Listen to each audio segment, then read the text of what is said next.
This is 1986 Ford LTL 9000.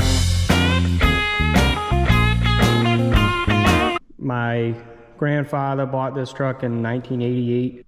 They had this truck really beautiful back in the day.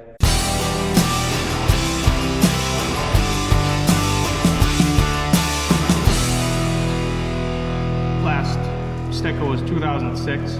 I love Johnny Cash, and I think this is kind of where it came from, is my father had a Johnny Cash cassette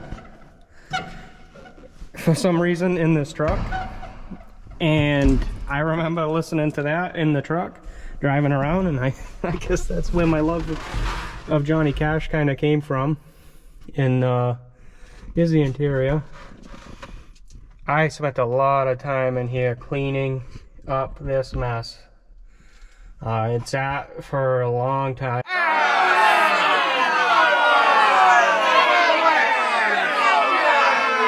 Still got a little droop, but I get it back pretty good. It was falling right down, so maybe I'll be searching for another one, and we'll get that switched out. But I just love the orange in the interior in these trucks. It was just totally cool. And I do have the panel for the back of the cab. I got it in the basement.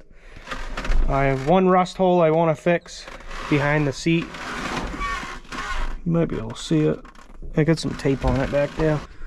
It's got a 8LL with I guess it would be the overdrive, because it's over and up to go into what would be 8th gear, which would be overdrive, where my other trucks are direct. That one shifts like an H, like a regular 8-speed, or an 18. You know, down would be 8, where this is 8 is up there. So yeah, that's basically the overview of it. The seats are original, you know, not perfect, but nothing is. So yeah, this is the project. This is what we're working on for right now. And it was running and driving before I took it apart.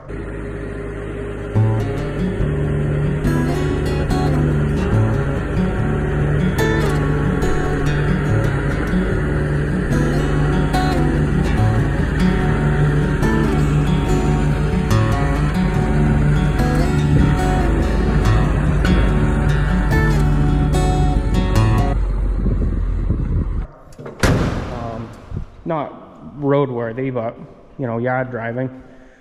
So basically what went on was I wanted to, you know, work on it and kind of do a mild restoration, what I can do as far as restoration work and what we have time for, and get the truck to a point where maybe we take it to a truck show, or maybe we don't, and maybe we move some equipment with it. That would be super. So I found, and it had been listed for quite a while, it was listed as LTL 9000 radiator for a Cummins. So I says, well, you know, it kind of looks right. Weeks and weeks and weeks. I mean, this thing had to be listed on there for months. And I finally, I asked the guy to take some measurements for me. Sure enough, everything matched up. I made some phone calls to people that know a lot more than me, and they said, no, the only difference, the Cummins, they had a low flow radiator, but not all of them had it. So some of the Cummins, they had ports like this size. This isn't one of them. This would be your heater hoses, but they had radiators with ports that small. So they were like, nope, as long as they're the same size, that's the same exact radiator. So I called the guy up. I said, hey, I'll be there tomorrow morning. Like, you know, I'll do it. $600. I bought this radiator. He had potted out a truck. He's a Ford man through and through, loves Fords, has a bunch of them. Just just a good dude. He was way up upstate New York. Pretty good ride from me. I think it was like 6 hours, 7 hours, something like that. I drove out there. I left 1 o'clock in the morning.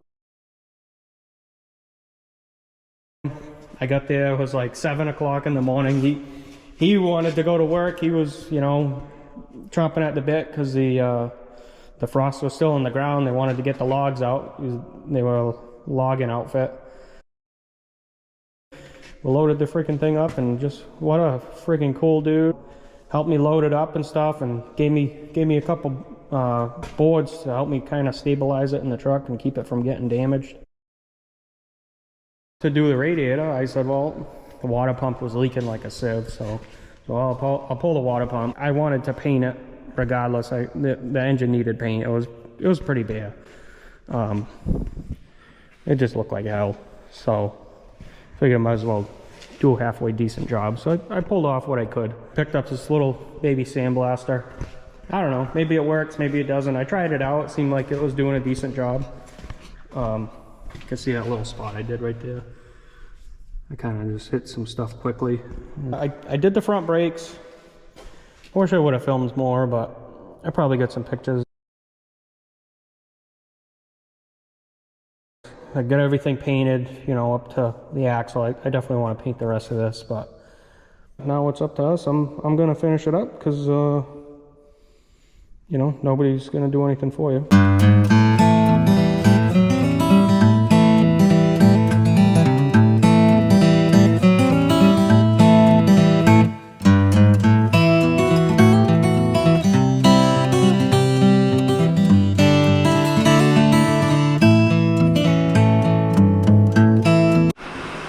Hey, good morning.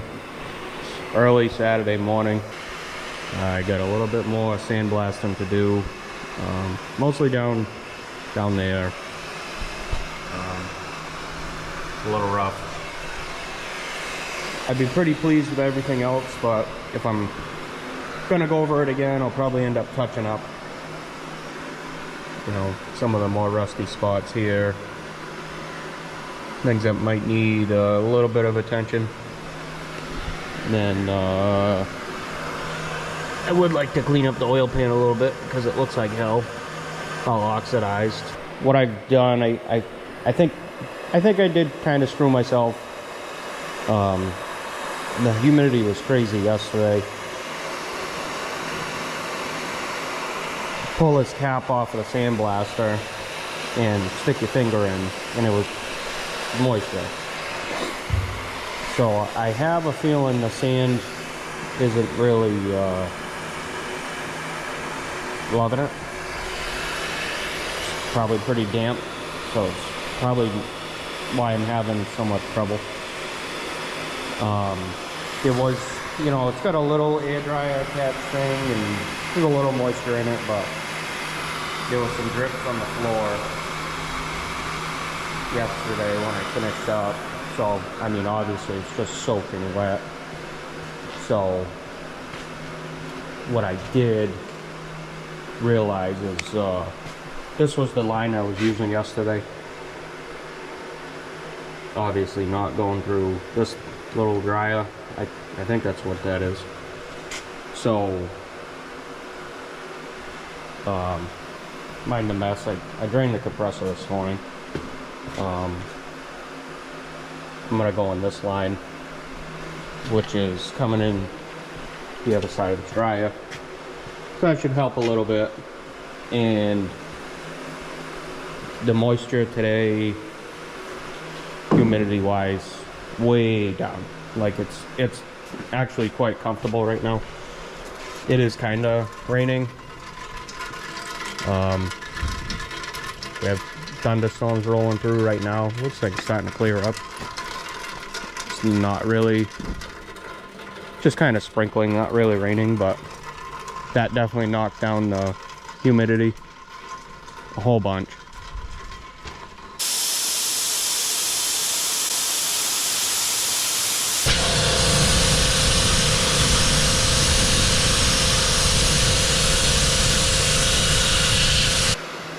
Still struggling. Got a little bit. Not really flowing. It's hard to tell if I'm out.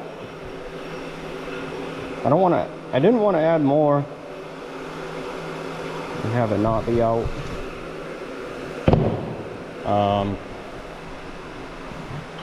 Just due to the fact that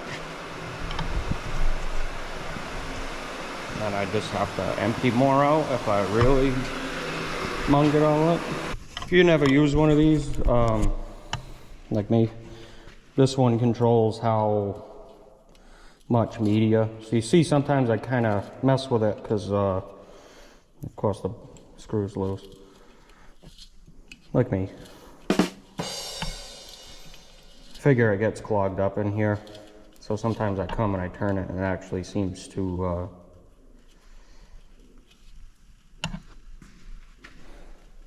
clear it. Just, you know, opening that up. I mean, it is running, but it's very slow. Well, here's where I ended up.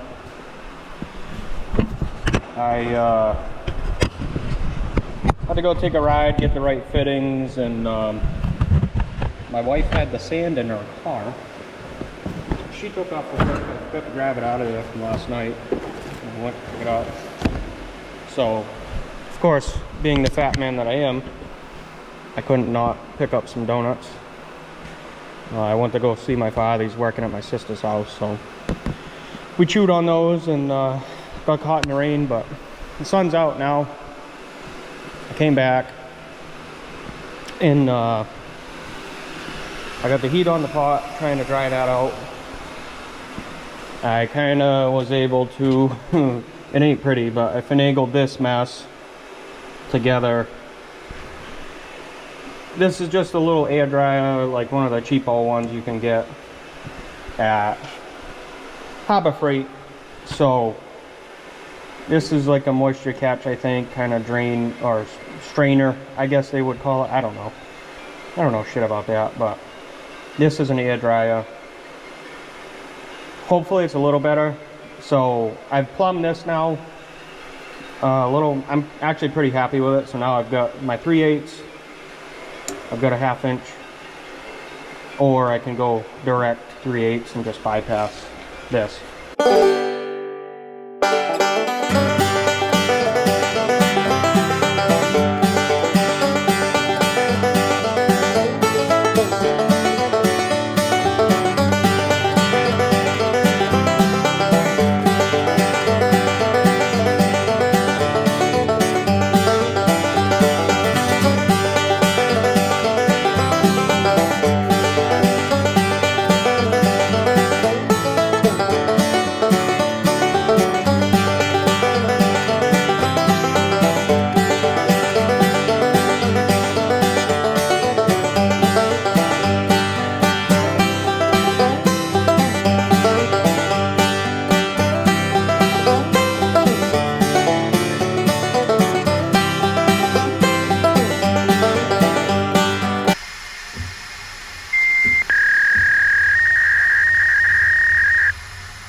I got this side like nice, you know, like basically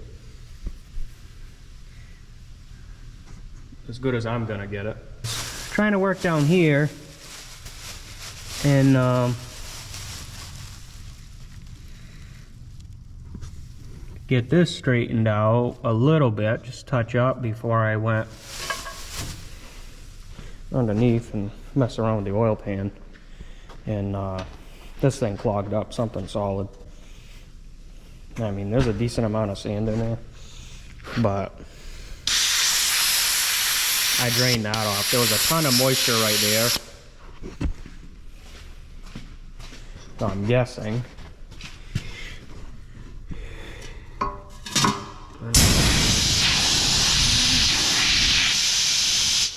Not really getting anything out of that. I don't really know how.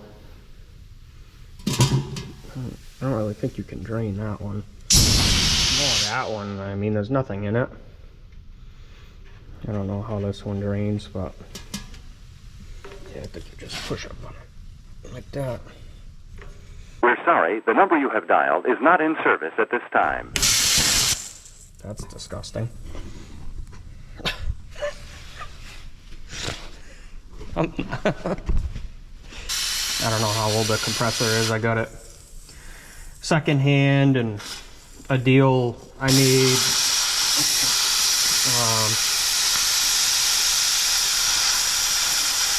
There's an old Ford Backhoe sitting out behind a garage, and it hadn't run in years, hadn't been started in years, and I'll clean that up later.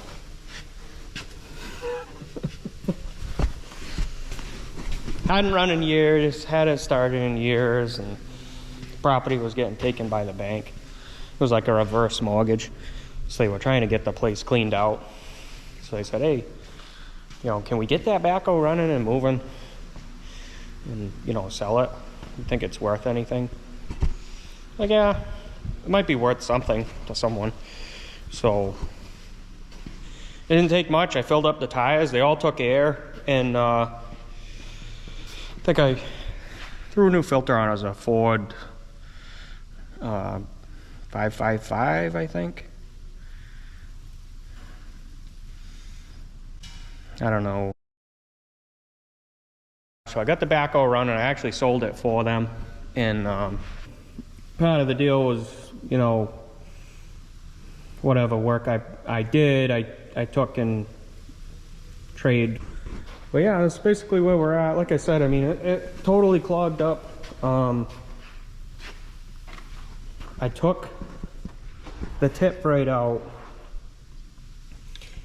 and usually when it clogs right at the tip. So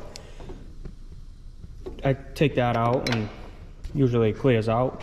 But actually it was clogged probably underneath.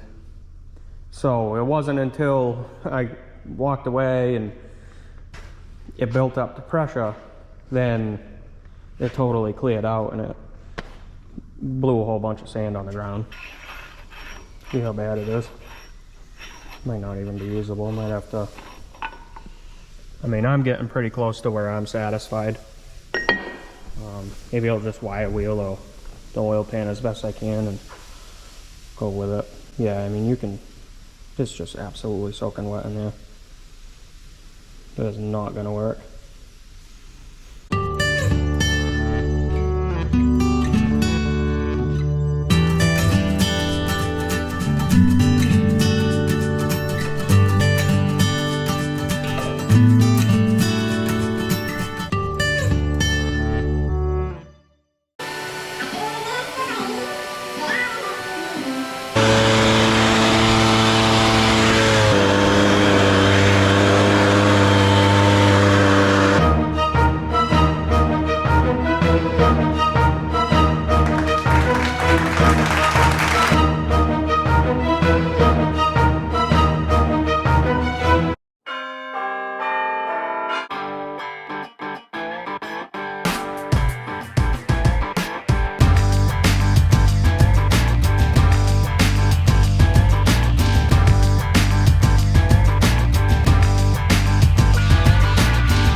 That's your sensor for your speedometer. Don't let me forget. I'll be wondering why the speedo don't work. Grinding wheel is extremely dangerous, especially when you want to drop it on yourself twice. That's not the best, so that's not what you want.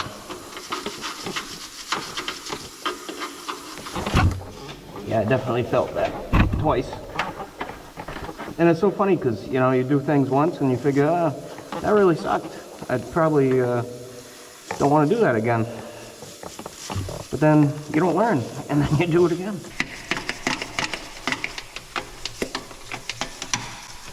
No, my little wire came off. Well, you know what that means. Don't tell my father. Might just have to do a little tune-up. What do you think? You guys want to see some black smoke?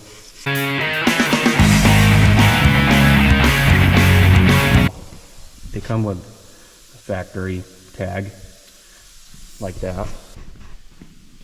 It's got that tag because, yeah, if you get in there and you tamper with it, your warranty is void. So, there's a couple screws in there, and you gotta turn them out evenly. That adjusts the governor, basically. What it is in here, I'm hooked. In here there's a shaft with some weights on it. It governs itself, so if you're asking for a certain amount of fuel, it's only going to give you what it believes it needs at that certain RPM by that rotation of that shaft with the weights on it. So what happens is if you adjust that, now it changes how much fuel you're allowing the engine to have at a certain RPM. So basically, if you turn it out enough, you can just, you know, you're the governor. So you gotta be careful when you're driving it. Watch the pyro. Make sure you don't melt it down, but you could turn it up pretty good just by doing that. Another trick, right in here, pop this line off. It's 2 7/16. Well, 7/16 head, be what, 1/4 inch bolt right here. Now hold this. If you pull that off, there's a nut in there. Loosen that up. Turn the screw in. That's your air fuel adjustment. So this is basically telling how much air pressure you have, how much boost pressure you have in the intake. And it's telling this, and there's a shaft in there that's also working together with the governor to communicate and allowing it to give the proper amount of fuel for the air. So you can actually turn that screw, from what I've read, you can turn that screw all the way just enough so that the lock nut has threads to grab on, and you can run it like that and it's fine. That's kind of like a cheating method, like, you know, the real deal, the real fuel is this little cover here. And you know, you didn't hear any of this from me. Yeah, so that's where we're at right now. Like I said, it's gonna get a good bath. I'm gonna get myself situated. I'm gonna take off, go help my buddy out. So yeah, that's where we're at right now. I got plenty of shit all over me, so gonna go clean myself and probably eat a nasty leftover donut that was sitting out in the rain. Don't they just look gross? I'm not very nice to myself, but I'm probably gonna eat it anyway, just because I know. All right, that's where we're at. Now we're back here, back at it. Here's the old beast. But I wouldn't shoot without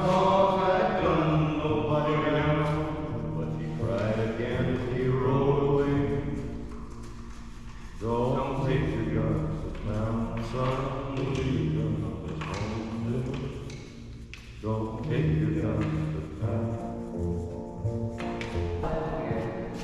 still going. Anywhere I see a little bit of grease, it's really bugging me, so I wire brush it and I get it off.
I was just, yeah, the old prep ball. A little high. Get my brain back. Just take a little break. Can't believe I did that. Figure out where I am right now. I know better. I mean, do have. Not trying to burn what brain cells if I can't, oh.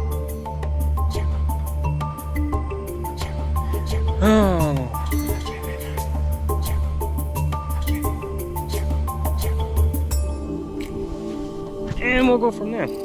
Yeah, I just feel kind of foggy right now. I know I'm not totally with it. So, yeah, hopefully this goes away and it's not the new normal, right? But that's where we're at. I don't even want to look at this can right now. This is like painful. And I'll show you, how stupid I can look trying to pull a piece of plastic over this truck.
Okay, well, I got my plastic on the truck and blah blah blah. Probably watched all that.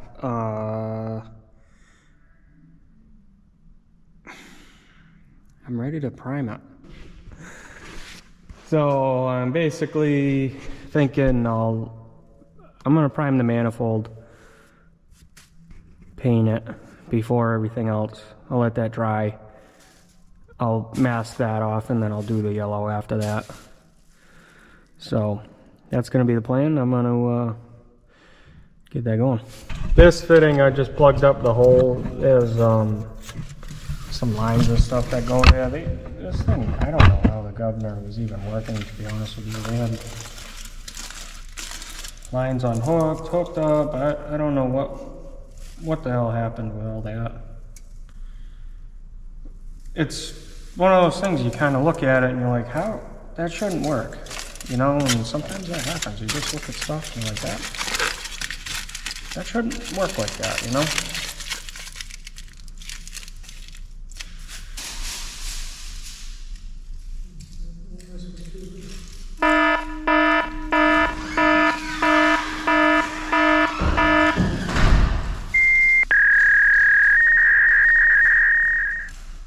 When I mop the floor in the house, do not walk in the house with a boot on. Okay. I'm an anal prick. So, for right now, what I'm going to do is prime this manifold. I've got some high heat primer that I picked up from your local, auto parts place. Just plain old crap.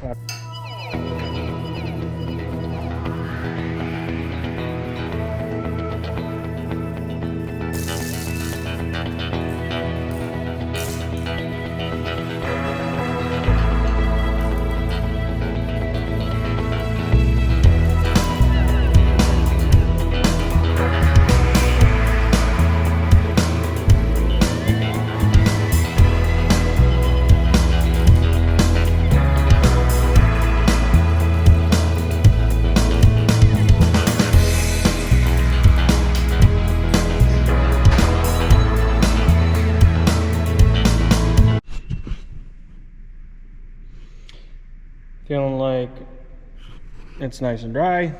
I'm ready to throw some paint down on that. So, same thing, I just got this crap. I don't know what it is, but I walked down, I got the old Harbor Freight sprayer.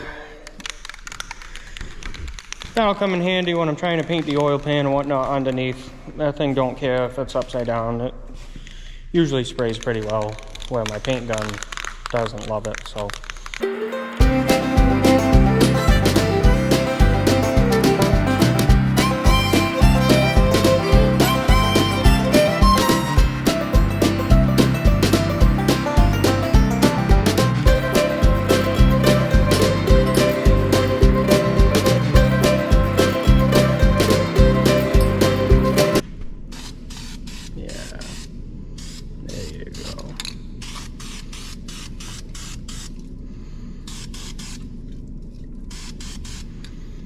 That's what you wanted, isn't it? Cool. That'll work, huh? Nice.